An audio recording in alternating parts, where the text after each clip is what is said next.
So let's start with it. Google Analytics, it's a very big tool. Okay, so we are going to cover it today. And if something is left out, we will cover it in the next class. Okay, so let's start with it.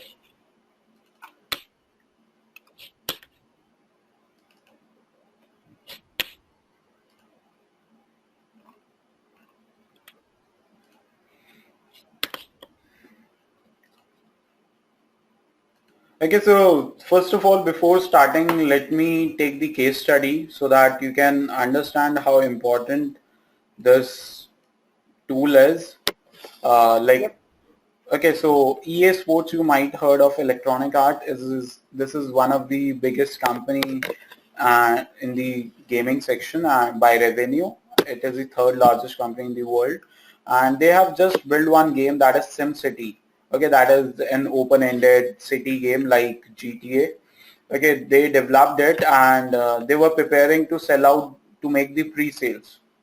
Okay, so they launched it, the campaign, and doing all types of media advertising, and they start promoting it through various call to action, various banners and all.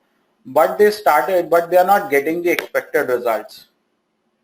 And when they look into the analytics, because it was very difficult, everything was working very fine, the banners, people are coming to their website, spending time, and each and everything was happening, but they're not getting the pre-orders. But when they look into analytics, then they realize that the call to action button, okay, what is call to action button? The pre-order button over there was in the end of the page. Okay, it was not in the top of the page.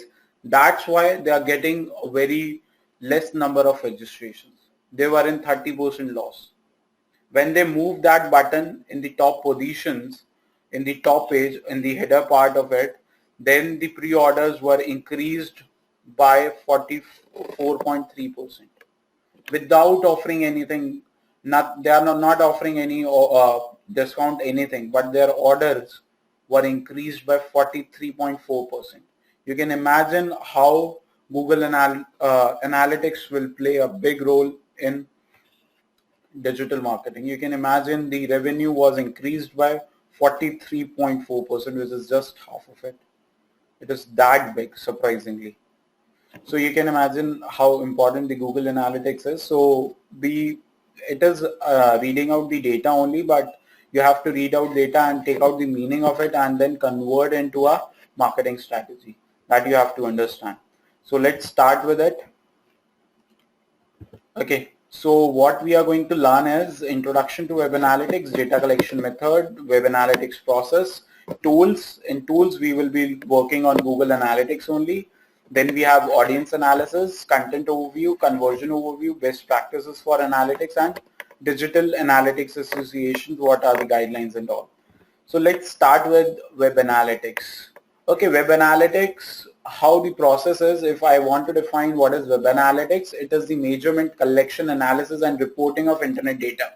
It is not about reporting the data, is not about collection the data, it is not about measurement, it is the combination of all four of them together of the internet marketing, and to make it a useful, understandable data ultimately. You have to convert that data into a useful metric so that you can convert more or you get more sales or things like that. So if you look at the organization in this chart, if you look at, you can see we are doing marketing through three channels, that is search engine marketing, that is display marketing, and social media. And we are getting SEM analytics, website tracking reports, and social media reports. When we combine all the three reports, you can get the demographic and behavioral data of the consumer. You have to combine, because in Google AdWords we can see the analytics we have done. We were running display ads in Google AdWords. We have seen the analytics of that as well, but we cannot tell you exactly how many conversions are happening, or what is the bounce rate, how much time people are spending on it, what is the age group. We doesn't have any idea. We have seen everything, but we doesn't have a very clear idea about it. But in Google Analytics, we have very much clear idea about it. So that is why we do web analytics. So importance of web analytics for businesses: set up your business objectives, achieve business goals, improving product quality, providing better services, increasing sales, driving sales to your website, building trust and retaining customer loyalty. Okay, you can achieve your objectives, you can set up your objectives, you can achieve them, you can improve the product. If it is a product thing, you can, if you are services, then improve the services. The ultimate goal: increase the sales, drive more traffic, build trust and retain loyalty of the customer. That is pretty important. So you can achieve each and everything with the help of web analytics. If you're not doing it, you are missing out a huge thing. So if you look at the advertising, web analytics for advertiser, as a marketeer, how you look web analytics as: you want to decrease your bounce rate, measure your advertising results, and how are you able to reach your target audience or not. If you are able to do that, then as a result, you will be generating more leads. You will be improving the browsing experience of the user on your website. You will be able to understand the traffic patterns, how traffic behaves, how the user behaves. You can understand driving traffic to your website is worth or not. Creating quality content, whichever content you have created is worth creating it or not. Last is increasing the conversion sales. If you are looking for more and more conversion rates, it can be done by improving whatever is happening on your site. So you have to look into it. But the limitations we have to understand before going into the process of web analytics. We have to understand the limitations. It is a time consuming process. It's a very long process and time consuming process. It is not just a 1 hour task or a 2 hour task. It is a huge amount of time is required.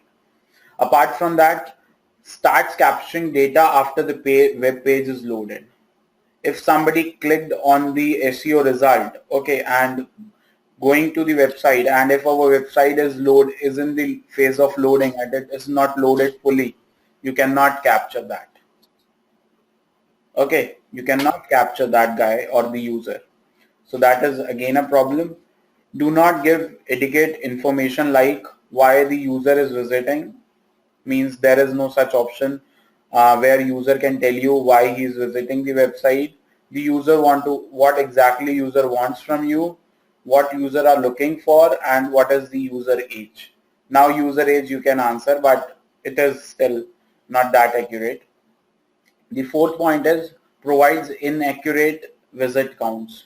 Sometimes by default Google session, by default I will be telling you what exactly the session is. When you visit any website for 30 minutes, okay, you spend more than 30 minutes, then this site count as 2 visits. It count as you come on the site twice. But actually if you're for only 1 hour, if you have come to only 1 hour, one time for more than 30 minutes, it considered as second visit. That is a problem. Next is you can not exactly track the user location because you do not track it through IP addresses, or some of the users are using proxy or static IP addresses. That's why you are not able to track them completely, but 80-90% of the users you track are accurate. Okay, the inaccuracy level is somewhere near 10%, 5 to 10%, but it is improving day by day, and Google is trying to improve that, but still the limitation is there.